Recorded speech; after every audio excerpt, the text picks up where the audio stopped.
हे प्रभु आज घास ओ महु चाष प्रवचन शुणा इच्छा होची दयाकरी घास ओ महु चाष प्रवचन दियंतु।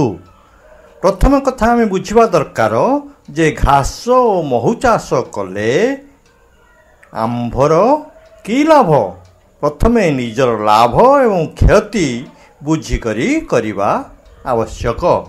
जोड़े शब्द लाभ हम ना क्षति हम तेणु घास चाष और महु चाष या 12 वर्षक 12 मास 365 सी आपे आपे हम अर्थात अन्य जिनिस विरक्ति आसीपे किंतु एथिरे कौन कौन लाभ मिलियो ना 33 कोटी देवी देवता कृपा करती। घास चाष एवं महु चाष द्वारा 33 कोटी देवी देवता कृपा करती।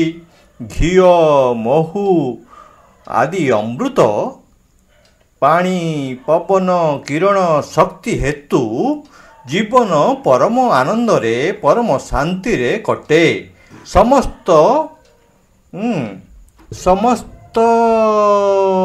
सांसारिक दुखरु मुक्ति मिले। सांसारिक दुखरु मुक्ति मिले। आहरी कौन अच्छी ना योग आयुर्वेद वायुशास्त्र आउ नाहक पंडित कपटरू मुक्ति मिले। रोग करज कली झगड़ा दुर्घटना आदि समस्त दुखरू मुक्ति मिले। घास चाष महु चाष विषय महु चाष बेपारी कपटरू मुक्ति मिले। बेशधारी केशधारी चिता कटा धार्मिक कपटरू मुक्ति मिले।